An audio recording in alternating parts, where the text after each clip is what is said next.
안녕하세요. 저는 40대 여자입니다. 저는 남편과 결혼하면서 신데렐라 소리를 들었어요. 우리 집도 못 사는 집은 아니었는데 남편 집이 워낙 잘 사는 집이었거든요. 남편은 제가 일하던 회사 거래처 사장님이었는데 첫 만남이 아주 강렬했습니다. 그날은 사장님 비서가 아파서 못 나온 날이었어요. 거래처 사장님이 오시니 차라도 내가야 할 것 같다고 분위기가 어수선하더라고요. 다들 선뜻 나서지 못하고 있던 거죠. 그래서 제가 대수롭지 않게 손을 들었어요.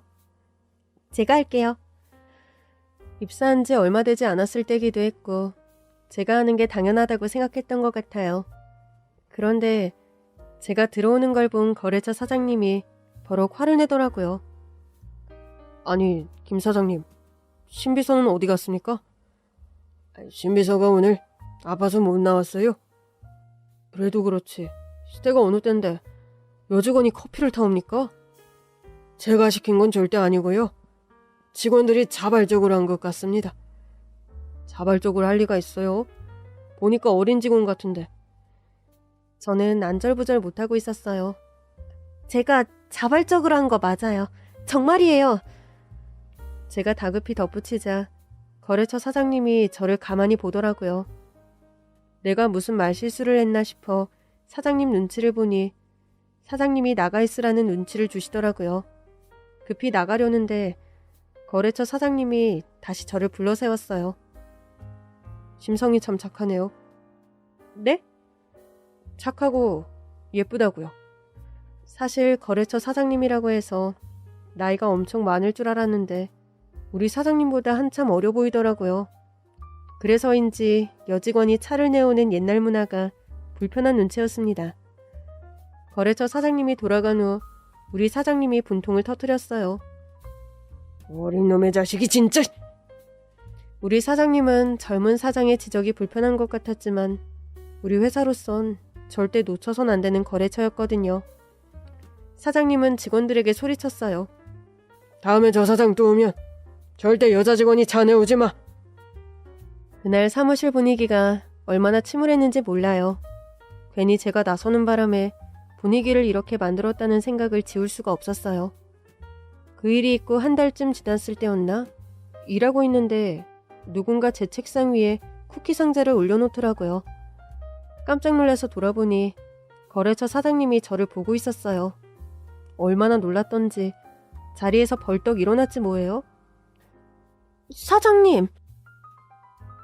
놀랐어요? 미안해요. 이 집 쿠키가 맛있는데 주고 싶어서요. 감사합니다. 근데 왜 이걸 저한테만... 그런데 주변을 보니 모두가 똑같은 쿠키를 받았더라고요. 저는 황급히 입을 다물었죠. 거래처 사장님은 웃음을 참으며 말했습니다. 맛있게 먹어요. 그러더니 바쁘게 가버리더라고요. 다른 직원들은 신이 나 있었어요. 야, 이거 엄청 비싼 쿠키 아니에요? 그러니까 우리 사장님도 안 주는 비싼 쿠키를 거래처 사장님한테 얻어먹네. 근데 왜 갑자기 쿠키 선물이지? 그러게, 명절도 아니고 오히려 우리 회사가 선물을 싸다 바쳐야 하는 입장 아니야? 다들 신기하다는 듯 재밌다는 듯 쿠키를 먹는데 제 뒤에 서 있었던 거래처 사장님이 자꾸 아른거리더라고요. 그날 이유도 모른 채 종일 마음이 좀 심란했어요. 그러다 며칠 뒤 조금 늦은 퇴근을 하고 나오는데 거래처 사장님이 회사 앞에 있는 겁니다. 제가 알기론 우리 사장님도 이미 퇴근을 한 뒤였거든요. 사장님, 저희 사장님은 이미 퇴근하셨는데요. 알아요? 아신다고요? 근데 왜 여기 계세요? 저녁 먹었어요? 저요? 거래처 사장님은 저에게 저녁을 먹자고 제안했고 그날 태어나서 처음으로 한우를 원 없이 먹은 것 같아요. 저녁을 먹은 뒤 차로 집 앞까지 데려다 주겠다고 하기에 그제야 정신을 차리고 물었어요. 근데 왜 저한테 한우도 사주시고 집까지 데려다 주신 거예요? 그게 이제야 궁금해요? 한우가 너무 맛있어서. 그가 막 웃더니 말했어요. 진짜 순수하고 예쁘네요. 그 남자에게서 예쁘다는 말을 두 번째로 들은 날이었죠. 그게 시작이었어요. 그 후로도 그 사람은 우리 회사에 올 땐 직원들 전체에게 선물을 주기도 하고 퇴근하는 저를 기다리기도 했어요.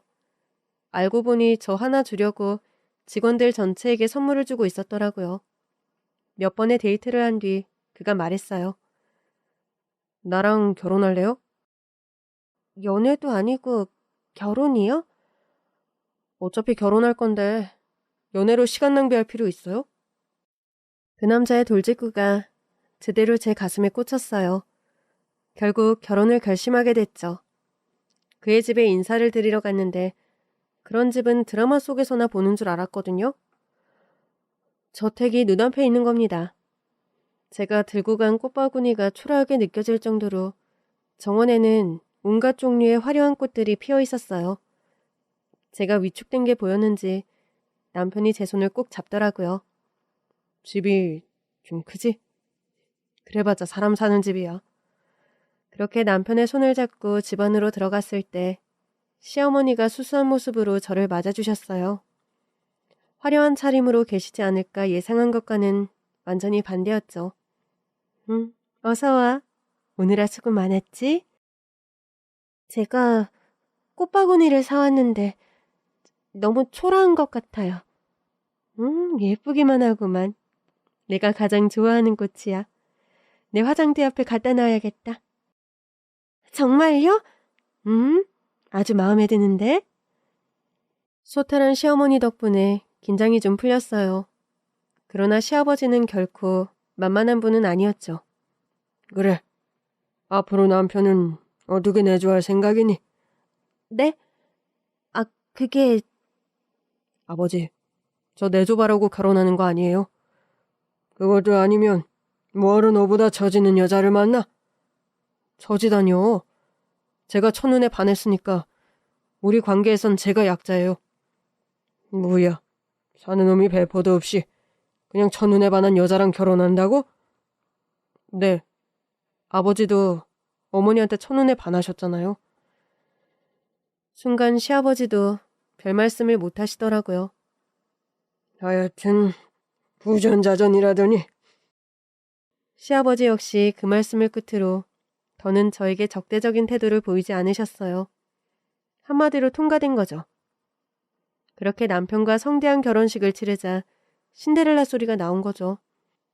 그러거나 말거나 남편과의 결혼은 행복 그 자체였어요. 시아버지는 늘 바쁘셔서 자주 뵐 수 없었고 시어머니는 저를 정말 예뻐해 주셨어요. 종종 시댁에 가면 시어머니께서 저택 여기저기를 구경시켜 주셨는데 시어머니의 손길이 닿지 않은 곳이 없더라고요. 우리 집은 세대 분리가 가능해. 이쪽은 아예 별도의 공간처럼 쓸 수 있어. 그러면서 저택의 구조가 세대 분리가 가능하다는 이야기도 해주셨는데 마치 합가를 원하시는 것 같은 느낌이 들더라고요. 사실 시부모님께 인사를 드리러 온 날 집을 보고 가고 있었거든요. 아무래도 부잣집이고 집도 이렇게 크기에 시부모님을 모시고 살아야 할지도 모른다고요. 인사를 드리고 남편이 집에 바래다 줄 때 물어봤어요. 자기야, 우리 합가해서 살아야 하는 거지? 응? 아니야. 우리 신혼집 계약했어. 진짜? 자기한테 보여주고 할까도 했는데 선물로 주고 싶어서. 진짜로 따로 산다고? 당연하지. 우리 신혼이잖아. 시댁에서도 찬성하셨다는 말만 믿고 남편을 따랐는데 시간이 지날수록 시어머니가 은연중에 합가를 바라는 뉘앙스를 풍기시더라고요. 어머니, 저희 들어와서 살까요? 그런 얘기 절대 하지 마. 네? 네 남편한테 절대 하지 말라고. 내가 원했다고 하면 화낼 수도 있어. 에이, 설마요. 설마는 무슨. 너희들 결혼할 때 합가하라고 했다가 절연하겠다는 소리까지 들었어. 네? 아니, 왜요? 저는 합가해야 하는 거 아니냐고도 물었었는데. 그랬어? 난 또 네가 싫어하는 줄 알았지. 그런 건 아니었어요. 그래, 네 남편도 그렇게 말은 안 했어. 근데 그러더라고. 네가 원하지 않으면 끝까지 합가 안 한다고.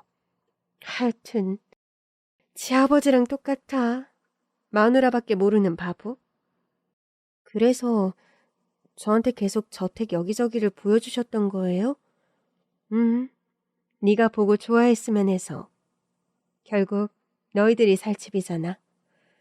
그렇게 얘기를 들으니 저도 저택에 더 관심을 가져야겠다는 생각이 들더라고요.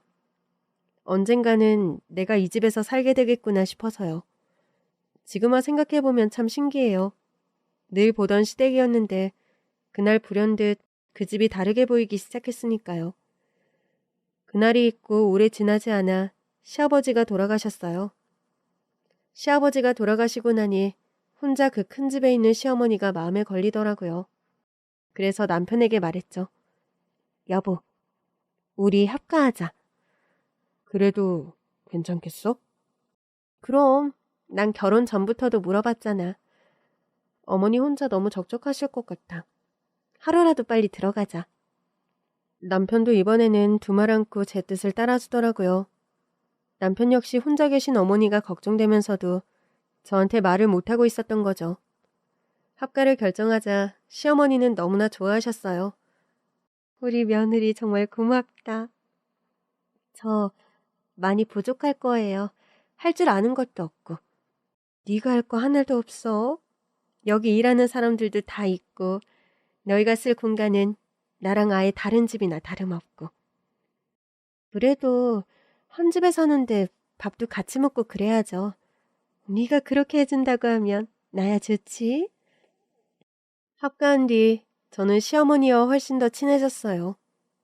아침도 같이 먹고 저녁도 같이 먹고 바쁜 남편 대신 시어머니와 더 많은 시간을 보내게 됐죠. 그러다 보니 종종 전에는 몰랐던 시어머니의 모습도 볼 때가 있었어요. 하루는 시어머니께서 너무 울적해 보이더라고요. 돌아가신 시아버지 생신도 아니었고 기일은 더더구나 아니었는데도 그래서 좀 이상했어요. 어머니, 혹시 무슨 일 있으세요? 어? 아니야. 그냥 생각이 좀 많아서 그래. 무슨 생각을 그렇게 하시는데요? 응? 그냥 뭐, 이 나이쯤 되면 이런저런 생각이 많아져. 너도 나이 들어보면 알 거다. 시아버지도 돌아가셨으니 불쑥불쑥 더 적적하신가 싶더라고요. 그나마 우리 애들이 있을 땐 덜하신 것 같아서 아이들을 자주 본체에 보내기도 했어요. 그렇게 좀 안정이 되나 싶었는데 어느 날부턴가 시어머니가 말씀도 없이 집을 비우시기 시작했어요. 아주머니, 어머니는 어디 가셨어요? 말씀도 없이 나가셔서 저희도 잘 모르겠어요. 차는요? 직접 운전하고 나가신 것 같아요. 최 기사도 따라오지 말라고 했대요. 그래요? 뭔가 미심쩍었지만 일하는 사람들에겐 티를 내고 싶지 않아서 일단 담담한 척했죠. 그 후도 시어머니는 종종 행방을 알 수 없는 외출을 하셨고 결국 시어머니께 물었습니다. 어머니, 오늘 어디 다녀오셨어요? 어? 그냥 뭐 잠깐. 지난번에도 같은 데 다녀오신 거예요? 지난번? 모른 척 하셨지만 딱 봐도 제가 어떤 얘기를 하는지 다 아시는 것 같더라고요. 그냥 친구들 만나러 갔다 왔지. 근데 왜 최 기사님이랑 안 가셨어요? 요즘은 그냥 다 귀찮네. 혼자 다니고 싶고 그래. 아, 그래요? 그래도 혼자 다니시다가 무슨 일이라도 생기면 어떡해요. 전화라도 잘 받아주세요. 아, 내가 전화를 안 받았나? 이상하게도 행방을 알 수 없는 외출을 하시는 날이면 전화도 안 받으시더라고요. 네, 제가 오늘만 해도 5번은 넘게 걸었어요. 무음으로 해놔서 몰랐나 보다. 왜 무음으로 하셨어요? 원래는 벨소리로 크게 해두시잖아요. 잘 안 들리신다고. 아, 그렇긴 한데 왜 다 귀찮은 날도 있잖아. 그래서 그랬지? 그런데 시어머니께서 불쑥 그러시더라고요. 근데 이거 네 남편한테는 비밀로 해줘. 비밀로 하고 말 게 뭐가 있어요? 저는 그냥 어머니랑 연락이 안 돼서 걱정됐던 거예요. 그랬구나. 내가 앞으로는 전화 꼭 받을게. 석연찮은 대답과 반응이었지만 더 물을 수도 없는 노릇이었어요. 어쨌든 시어머니의 사생활이었으니까요. 그렇게 시간이 지났어요. 시아버지가 돌아가시고 큰 집에 혼자 사는 시어머니를 모시고 산 지 5년 후 시어머니가 이상할 정도로 자기 방문을 계속 잠그시더라고요. 한 번은 외출하시면서 저한테 신신당부하시는 겁니다. 절대로 나 없을 때 내 방 열어보지 마. 그러면서 방문까지 걸어 잠그고는 외출을 하시는 겁니다. 아무래도 이상하더라고요. 결국 수상한 마음에 CCTV를 달았는데 글쎄 시어머니의 침대 밑에서 한 남자가 기어나오는 겁니다. 저는 경악했고 같이 보던 남편은 대성통곡하기 시작했어요. 어떻게 이런 일이 있을 수 있지? 바로 전날 시어머니께서 화장실에 가신 틈을 타서 제가 CCTV를 설치하고 왔거든요. 설치하기 전 남편에게 그간 얘기하지 않은 시어머니의 행방에 대해 털어놨었어요. 우리 어머니가 최 기사 아저씨도 없이 외출을 하셨다고? 직접 운전해서 다녀오신다고 했대. 운전하는 거 안 좋아하셔서 웬만해선 최 기사 아저씨랑 같이 다니시는데. 혹시 언제부터야? 5년 전. 그렇게 오래됐다고? 5년 전에 종종 그러시길래 어디 다녀오셨냐고 물어본 적 있었어. 그냥 친구들 만나고 왔다고 하셔서 그 이상은 안 물었어. 어머니도 사생활이 있으실 거라고 생각했거든. 그럼 그 사이엔 외출을 안 하셨어? 그 후로는 늘 최 기사님이랑 같이 다니셔서 이제는 의심받을 일을 하고 싶지 않으신가 보다 했지. 근데 이번엔 갑자기 안방문을 잠그고 다니시네? 이상하긴 하네. 한 번도 그러신 적이 없는데. 어떡하지? 외출할 때는 아예 잠그고 다니시는데 막무가내로 열기도 좀 그렇잖아. 어머니 방인데. 방문 안 잠겼을 때 카메라 설치하고 오자. 어? 그래도 어머니 사생활인데. 뭔가 이상하잖아. 나는 확인해야겠어. 어머니가 대체 왜 저러시는 건지. 혹시 모르잖아. 안 좋은 일이 있는데 우리한테 말씀 못 하시는 걸 수도 있어. 결국 남편이 구해온 초소형 카메라를 설치하기로 한 거죠. 설치하면서도 어찌나 오금이 저렸는지 몰라요. 근데 이상하네. 한참을 울던 남편이 불현듯 중얼거리더라고요. 뭐가? 당신이 카메라 설치할 때 저 남자는 저기 없었던 건가? 그러지 않았을까? 그러니 이렇게 걸렸겠지. 어떻게 어머니가 이러실 수 있어? 일단 어머니께 여쭤보자. 일단 본체로 갔는데 어머니가 또 최 기사님과 외출을 했다고 하더라고요. 우리 부부는 시어머니의 방문을 무작정 열기 시작했습니다. 가사도우미 아주머니가 안절부절 못하시더라고요. 그래도 이렇게 막 열면 혼나지 않을까요? 제가 책임질게요. 저한테도 신신당부하고 가셨거든요. 문 절대 열면 안 된다고. 제가 혼날 수도 있어요. 남편이 아주머니를 안심시켰지만 아주머니는 영 불안한 눈치셨어요. 아주머니, 저도 책임질게요. 이 안에서 이상한 일이 벌어지고 있어서 그래요. 우리끼리만 알아야 해요. 제 얘기를 들은 아주머니는 그제서야 놀란 눈으로 고개를 끄덕이셨어요. 이윽고 남편이 방문을 거세게 열었을 때였어요. 역시나 안에는 아무도 없더라고요. 시어머니 방 창문 밖은 다른이라는 분에게 지키게 했거든요. 그쪽에서도 소식이 없다는 건 침대 밑에서 나온 남자가 아직 방 안에 있다는 뜻이었어요. 남편은 조심스럽게 들어가며 말했습니다. CCTV로 다 보고 왔어요. 그냥 나와요. 남편은 조심스럽게 침대 밑을 살피더니 고개를 저었습니다. 그 안에는 없다는 뜻이었어요. 그 다음 남편이 방 안 화장실 문을 열려던 그 순간이었습니다. 잠겨있네? 안방 안 화장실 문이 잠겨있더라고요. 남편은 확신에 찬 얼굴로 문을 두드리며 말했어요. 안에 있죠? 이렇게 버텨봤자 결국 문 열 거니까 그냥 나오죠? 남편은 이번에도 문을 부술기세였습니다. 3살 동안 안 나오면 이 문 부숩니다. 그렇게 나오는 게 더 창피하지 않겠어요? 혹시 옷 안 입고 있는 거면 수건이라도 두르고 나와요. 일단 나온 다음 옷은 입게 해줄 테니까. 안에선 대답이 없었어요. 결심한 듯 남편이 화장실 문을 발로 차려던 그때였습니다. 문이 열리더니 웬 젊은 남자가 고개만 내밀더라고요. 알겠어요. 나갈게요.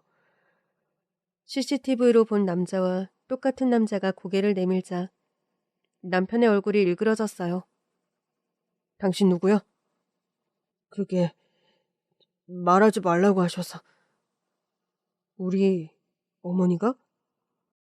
네. 너 나이 많은 부잣집 여자들 등쳐먹는 거야? 네?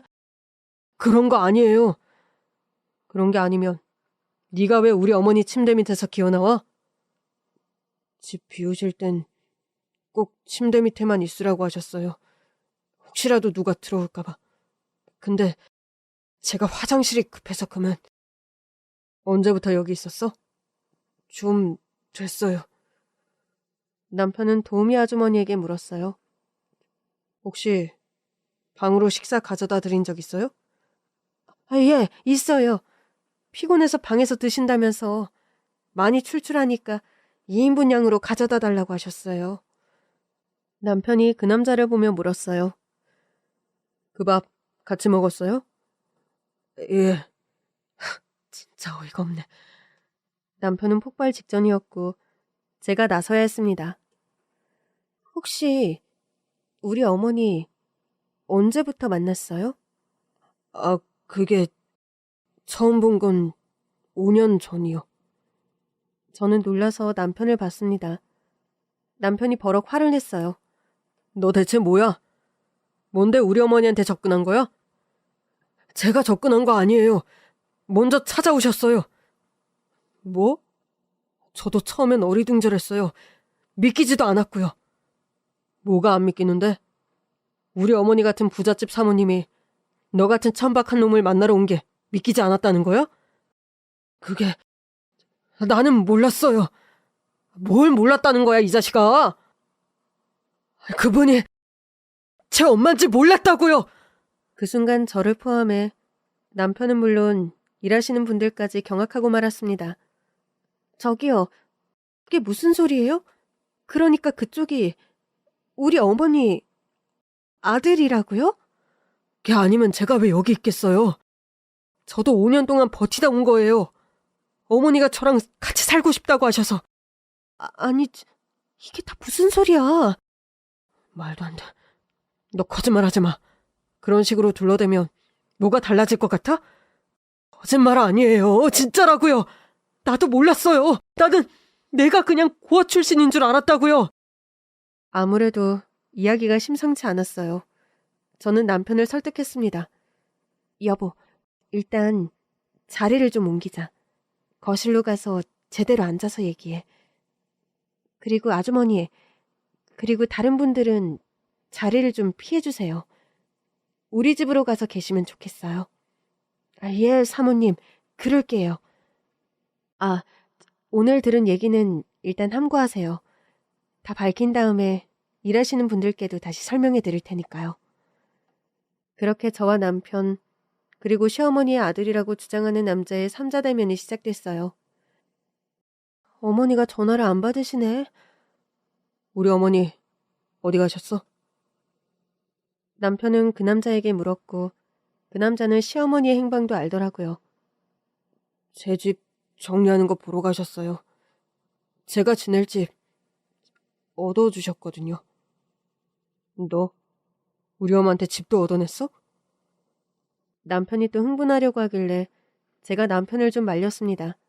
여보, 당신은 좀 가만히 있어봐. 저기 혹시 친자 확인도 한 건가요? 5년 전에 다 했죠. 어머니가 어디로 찾아오신 거예요? 공사판에서 일하고 있는데 찾아오셨더라고요. 절 보자마자 막 우셔서 당황했었어요. 고아원에서 자란 거예요? 네. 워낙 어릴 때부터 고아원 생활을 해서 부모님이 있을 거라고도 생각을 못했어요. 사는 게 어려웠겠네요. 그냥 외로웠죠. 세상에 혼자 있는 것 같았으니까. 저도 모르게 짠해서 그렇게 말했더니 남편이 화를 내더라고요. 당신은 이 자식 말을 믿어? 어머니가 친자 확인까지 하셨다잖아. 어머니도 꼼꼼하신 분이야. 이 큰 살림을 다 맡아서 하셨을 정도로. 확신이 있으니까 만나셨을 거고 집까지 데리고 오셨을 거야. 그게 여기서 계속 지내려고 한 건 아니고요. 제가 공사판에서 일하다가 사고가 나서 오랜 기간 입원을 했었어요. 원래는 허리를 잘못 다쳐서 하반신을 못 썼는데 엄마가 포기하지 않고 치료한 덕에 완치됐어요. 퇴원하고 당분간만 여기 있으려고 했고요.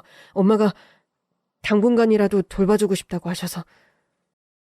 그런 사람이 침대 밑에 들어가 있으면 어떡해요.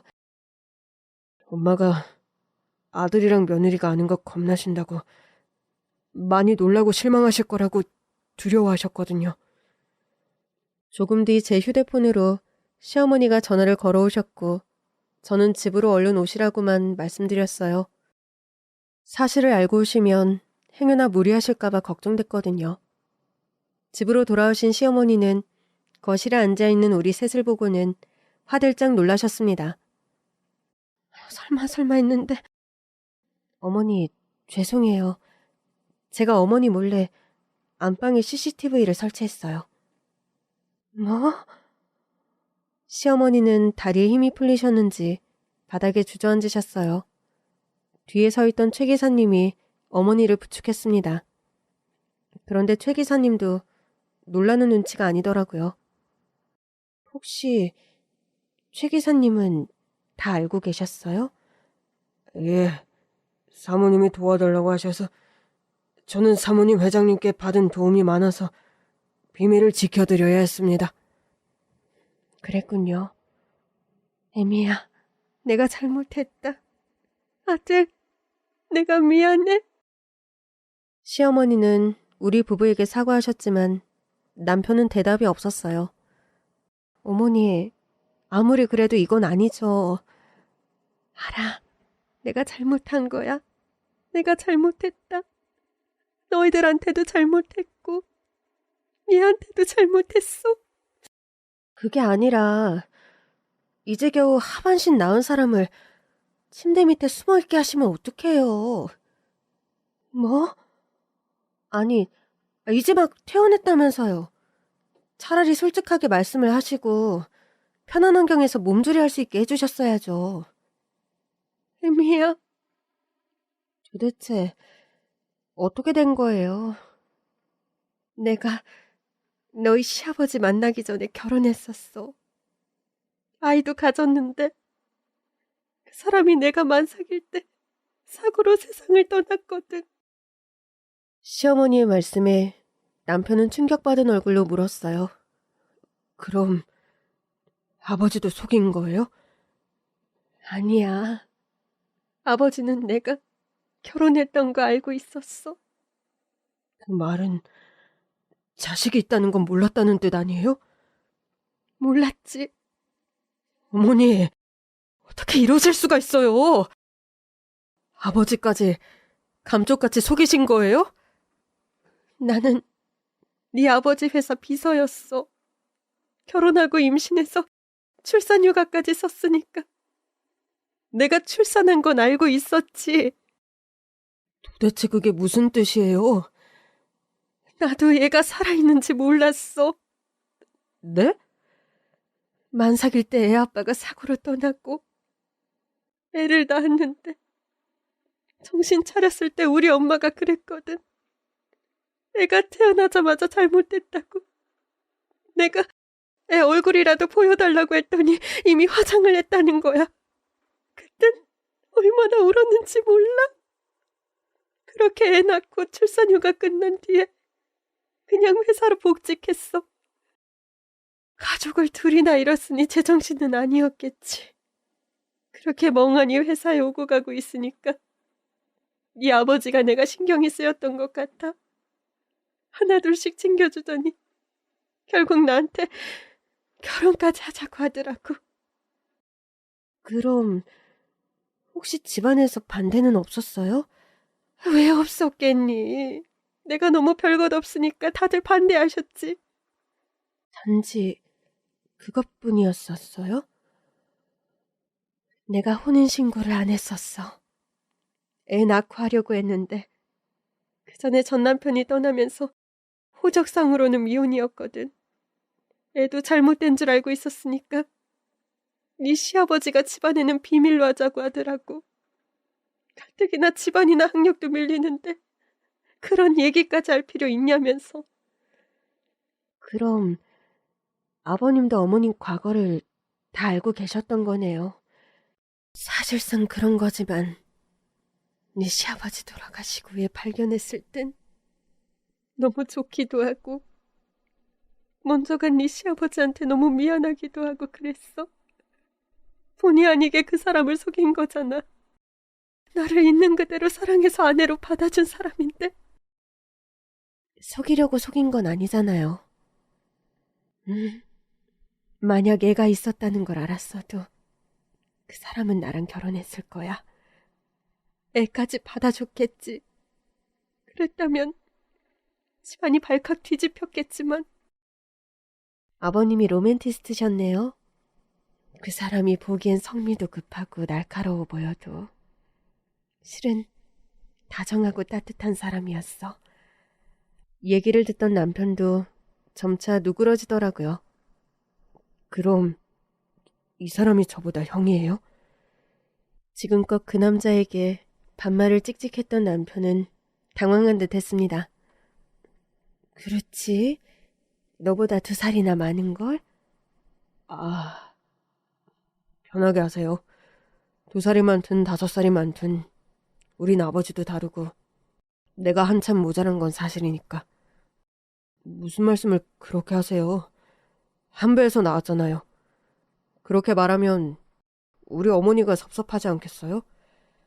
그래, 내가 비록 애들한테 진실을 말하기가 어려워서 속이긴 했지만 네가 부족하다거나 창피해서 그런 게 아니야. 우리 집 나름의 평화가 있었는데 그걸 깨는 게 두려워서 그랬어. 나한테는 너희 둘 다 세상에서 가장 귀한 내 새끼들이니까. 이건 모두에게 상처죠. 이분이, 아니, 형이 얼마나 섭섭했겠어요. 아니에요. 저는 엄마가 제 존재를 알고 찾아와 주신 것만으로도 좋았어요. 물론 처음엔 거부했었지만. 맞다. 어머니는 어떻게 아신 거예요? 친정엄마가 돌아가시기 전에 알려주시더라고. 임종 앞두고 호스피스에 계셨는데 내내 의식이 없으시다가 마지막으로 의식이 돌아온 때가 있었어. 나한테 입모양으로 뭐라고 얘기를 하시길래 귀를 갖다 댔더니 그러시는 거야. 살아있다고. 처음에는 엄마가 아직 살아있다는 뜻인 줄 알고 엄마 아직 살아있다. 더 오래 살 수 있다 그랬더니 엄마가 다시 그러시는 거야. 네 아들 살아있다고. 바로 알아들으셨어요? 처음엔 네 남편 얘기하는 줄 알았어. 그만큼 첫째는 당연히 이 세상에 없는 애인 줄만 알았으니. 근데 엄마가 잠든 걸 보고 병실을 나오는데 번뜩 첫째 생각이 나는 거야. 얼마 싶어서 안 믿다가 엄마가 깨면 다시 얘기해야겠다 했는데 꼭 그날 밤에 돌아가셨지. 그럼 그냥 느낌으로 아신 거네요? 느낌이 와서 그때부터 당시 우리 집에서 일하던 식모 아줌마부터 기사 아저씨 다 찾아봤어. 그러다 기사 아저씨를 찾았는데 아저씨가 엄마가 시켜서 애를 고아원 앞에 버렸다고 자백하시더라고. 그 얘기하시면서 잘못했다고 어찌나 우시던지. 그 고아원이 어디냐고, 날짜 기억하느냐고 물어서 겨우겨우 찾아낸 거지. 시간이 꽤 걸렸을 것 같은데요. 몇 년 걸렸어. 겨우 찾았을 땐 공사장에서 막노동하고 있더라고. 알아보셨어요? 얼굴을 보는데 제 아빠랑 똑 닮은 거야. 한눈에 알아봤어. 그런데 갑자기 남편이 눈물을 흘리는 겁니다. 여보, 아까도 울더니 또 우네? 아까도 울었다고? 왜? 어머니 방 CCTV 보다가 울더라고요. 침대 밑에서 아주버님이 기어나오니까. 아주버님은요, 무슨. 저는 앞으로도 조용히 살 거예요. 그냥 군 식구라 생각해주세요. 그래도 그건 아니죠. 안 그래, 여보? 이번엔 왜 우는데, 응? 남편이 겨우 눈물을 닦더니 말했어요. 그냥 갑자기 어머니랑 형 인생이 불쌍해서 눈물이 났네. 아까 CCTV 보면서는 왜 울었어? 온통 터져서. 내 침대 밑에서 얘가 기어나온 게 그렇게 분통이 터졌어? 어머니 애인인 줄 알았어요. 뭐? 내가 설마 이렇게 새파랗게 젊은 남자를 만날까봐? 어머니가 애인을 집에 들였다고 생각하니까 갑자기 너무 속상하더라고요. 어머니가 새 남자 만날 수도 있죠. 근데 우리 몰래 저렇게 젊은 남자를 들였다고 생각하니까 내 인생이 부정당하는 기분이라 눈물이 났어요. 여보, 그건 좀 너무한 거 아니야? 앞으로 어머님이 다른 분 만날 수도 있는 거잖아. 그건 괜찮아. 어머니도 좋은 분 만나서 재혼하실 수 있지. 근데 오죽 떳떳하지 않으면 침대 밑에 숨겨놨을까 싶고. 그런 남자를 만났다는 것도 믿기지가 않으니까. 날 낳고 키워주신 어머니가 내가 알던 사람이 아니었나 싶어서 그랬어. 재혼은 무슨, 나 재혼 생각 없어. 어머니 왜요? 좋은 분 있으면 하셔도 되죠. 너무 여자 입장에서 생각했나요? 제가 남편과 아주버니 눈치를 살피니까 아주버니가 그러셨어요. 저도 찬성이에요. 처음에 엄마가 찾아오셨을 때 온몸에 명품을 두르고 있길래 매몰차게 밀어냈었거든요. 이렇게 잘 살면서 날 버린 건가 싶어서요. 근데 매번 찾아오셔서는 한마디라도 살아오신 얘기를 해주시려고 하시더라고요. 원래는 가난한 집 딸이었고 가난한 아버지랑 만나서 결혼했던 얘기. 그러다 아버지가 돌아가셨고 어머니도 모르는 사이에 제가 버려졌고 그 얘기를 하시면서 막 우시는데 아버지랑 저를 잃은 슬픔이 고스란히 느껴질 정도였어요. 그래서 어머니가 내민 손을 더는 밀어낼 수가 없었죠. 그저 부잣집 마나님인 줄 알았는데 고생 많이 하셨구나 싶어서요. 저는 지금이라도 어머니가 좋은 분 만나서 연애라도 더 하셨으면 좋겠어요. 아직도 아름다우시잖아요. 그럼요. 꼭 재혼 아니어도 같이 책도 읽고 산책도 다니는 분 만나서 더 즐겁게 사시면 좋죠. 저도 아주버님 덕분에 몰랐던 사연 알게 됐어요. 어머니가 새롭게 보여요. 나도 믿고만 살았어. 부잣집 마나님 돼서 뭐 하나 아쉬울 게 없이 살았으니까. 그러다가도 얘 태어난 날만 되면 나도 모르게 마음이 가라앉더라고. 혹시 종종 어머니가 슬퍼 보이던 그날이에요? 맞다. 우리 집 식구 중 네가 유일하게 내가 슬플 걸 알아봤었지. 나한테 무슨 일 있냐고 물어본 사람도 네가 유일했어. 그게 자식을 잃은 슬픔이었을 줄은 꿈에도 몰랐어요. 얘를 찾은 뒤였는데도 그날이 되면 습관처럼 슬프더라고. 얘가 고아원 출신으로 혼자 살아왔을 시간을 생각하면 비통하기도 하고. 먼저 하늘로 간 우리 친정엄마가 원망스럽기도 하고. 좀 진즉에 알려주지 싶어서. 그러자 아주버니가 어머니의 손을 꼭 잡더라고요. 외할머니 너무 원망하지 마세요. 그래도 마지막이라도 알려주신 덕분에 이렇게 다시 만났잖아요. 그렇게 말해주니 고맙다. 생각해보면 나야 네가 이 세상에 없다고 생각했으니 비통해도 그냥 살았지만 할머니는 그걸 다 알고도 숨기고 사느라 많이 힘들었을 것 같아. 그러셨을 거예요. 너도 외할머니 조금만 용서해줘.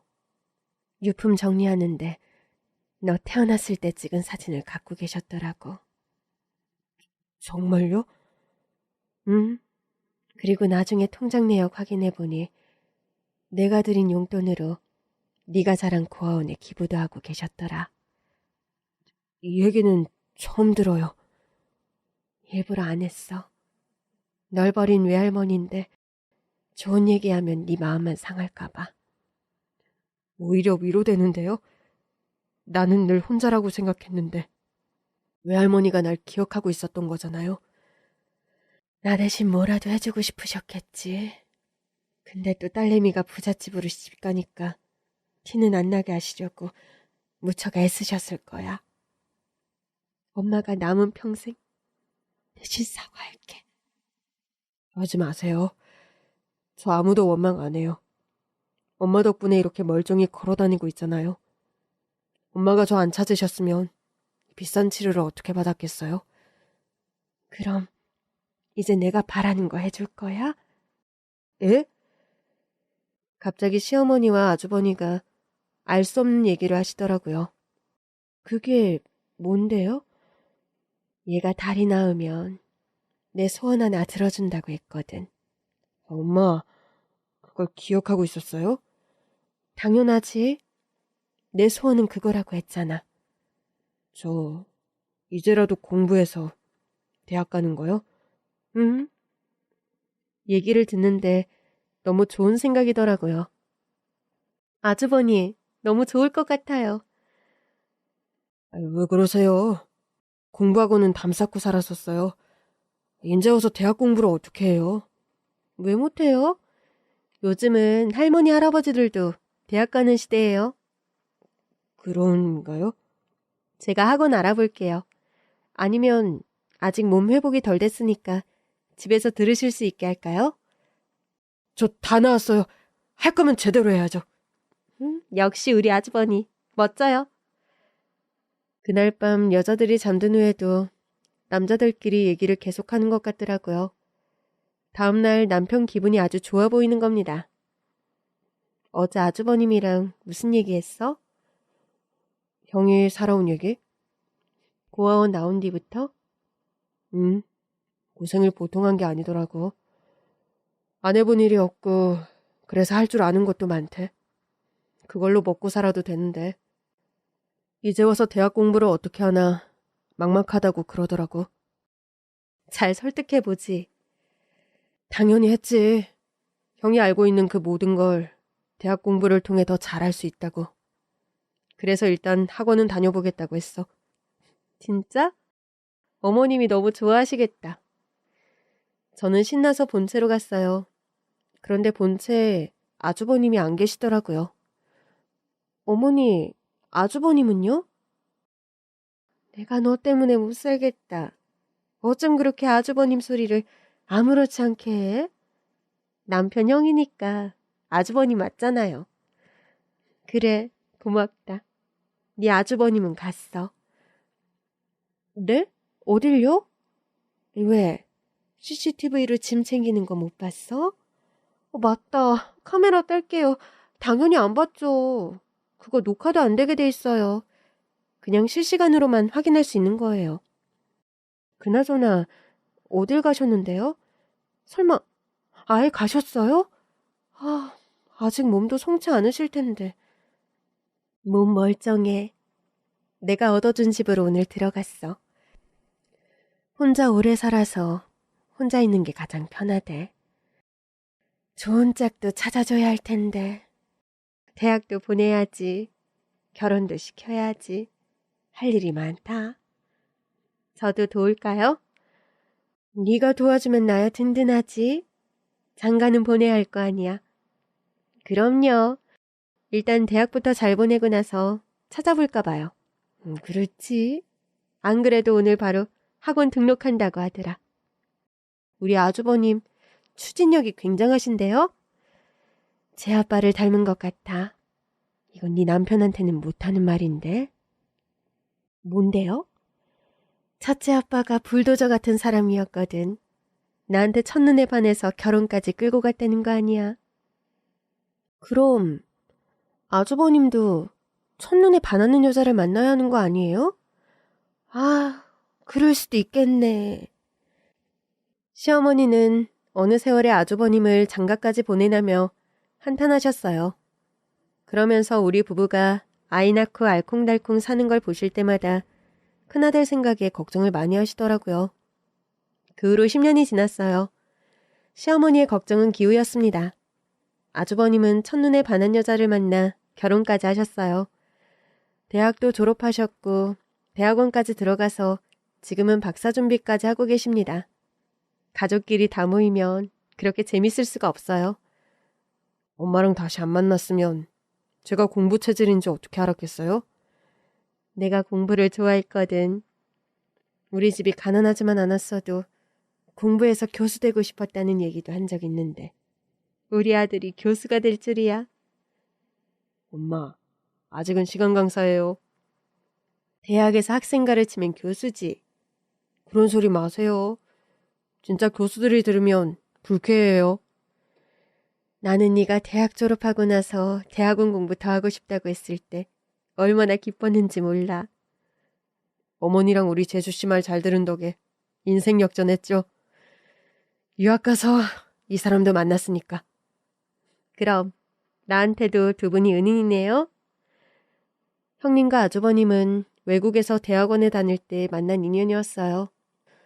둘이 웃는 모습이 어찌나 닮았던지 처음 인사를 하러 왔을 때 모두가 웃음 참기를 해야 했을 정도였죠.